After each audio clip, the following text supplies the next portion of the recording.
Assalamualaikum warahmatullahi wabarakatuh. Hamid, you are rector, I'm the president of the university, to remind. He's a lovely brother. He's, other than his intellectual prowess, he is a man of passionate, very passionate about friendship, about values, about ethics. I, of course, had a terrible experience, particularly when I was in prison and he had to leave. And I thought that was a very sad episode, a major loss to the country. And true enough, we have never recovered the prestige that Abdul Hamid managed to achieve when he was leading or architect at the university. But his passion for cultural reform based on the Quranic worldview is particularly relevant here in the context of tripartite philosophy and objectives. And from the very early period, I remember since about 75, when I was in prison, I was too many times in prison, and he gave a compelling case for cultural reform. And in order to achieve that, we must discard an approach to Islam based on the fiqh mentality. And that, I tell you, was so compelling that ABIM leaders then used that program and to articulate further, deliberate further, and try to understand and explain Islam in a more comprehensive, in the tasawwur Islam, in a meaningful manner, and not to be captivated or encapsulated by a very blinkered view only on the fiqh to understand the Islamic worldview. The second, which is also paramount, I think I wouldn't say as much as his experience in university, etc., because this has been said earlier. But the second is, of course, his argument on Ru'yah Arabiyah, which I mentioned briefly in the last discourse. Which is, of course, is Khaldunian, is an expansion of Umran Baidawi, because he has been a strong critic, a devastating critic against a more ultra-conservative desert worldview. Initially, of course, explained by Khaldun as Umran Baidawi, but he talked about a desert worldview, because you cannot embark on a meaningful reform if your mind, your attitude, your understanding of culture is still controlled by the limited environment and not having the capacity to initiate reform. There is a strong resistance to change. And this, of course, he well elaborated in his Quranic worldview, springboard for cultural reform, which I think was a very important text. And I have done some copious notes and commentary the time when I was in prison recently. But although he is strong against taqlid, he is mindful of the fact that many of the Western educated intellectuals and elite have the tendency to be too absorbed, enamored by the Western secular concept. Therefore, he says, while rejecting taqlid, it cannot be talfiq. You see, the strength of Abdul Hamid is he gives these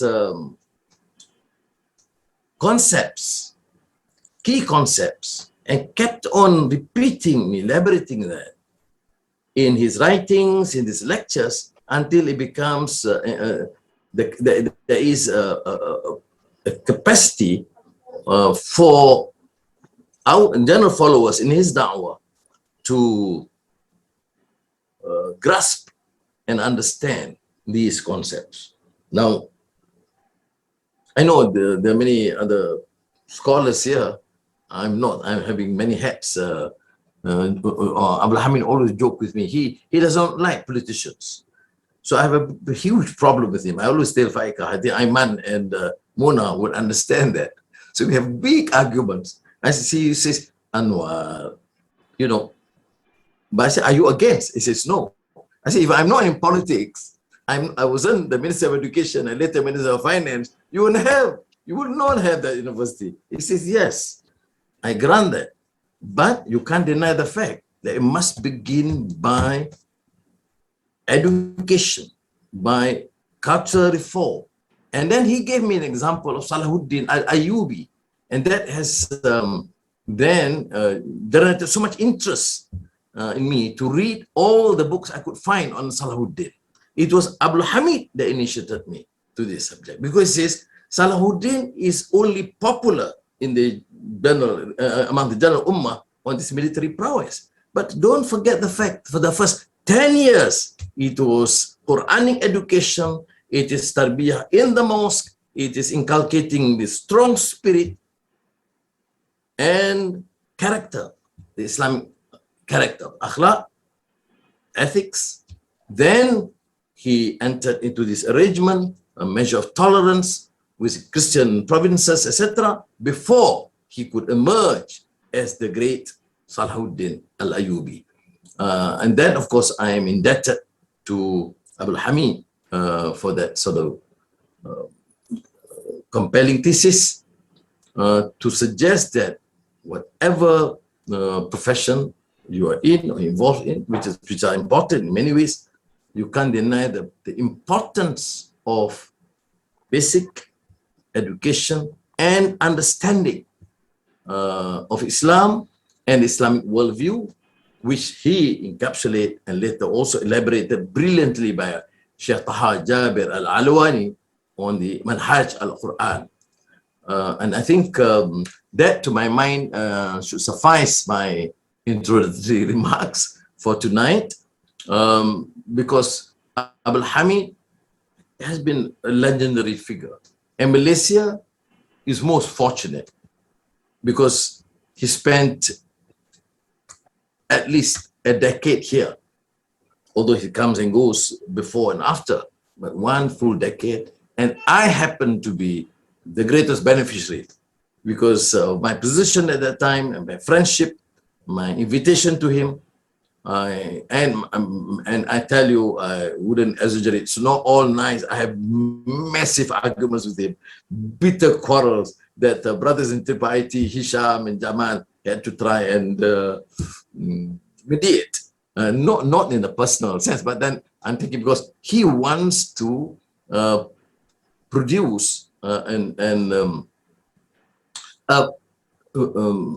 spectacular campus in this university, both the main campus and the medical faculty.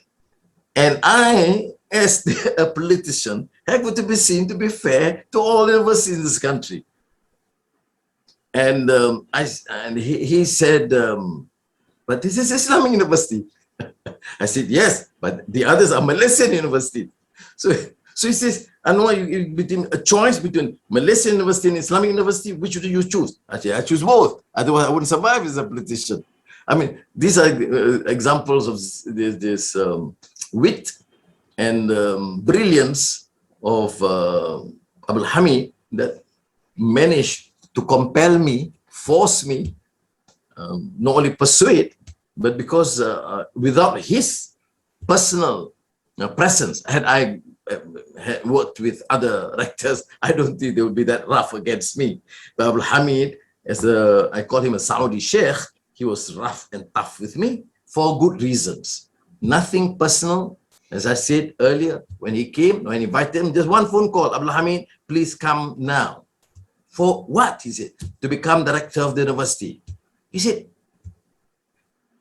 are you serious? I said, yes. When? And he said, you know, this and that. I said, look, you've been talking about ideas, you were talking about reform, do it. Am I given a free hand? Yes, free hand with me in charge. I was joking with him. And he just came, no question about any other interest, any other conditions. And mashallah, he was great. We have lost a great mind. But one great news, good news, I'll have to inform you. In the last few days, I met the brothers in Abim, some from the university. And we have decided, therefore, to have a series of seminars to ensure that the ideas and legacy of Abdul Hamid remains. Thank you very much. Jazakumullah khairan kathiran. Wassalamu alaikum wa rahmatullahi wa barakatuh.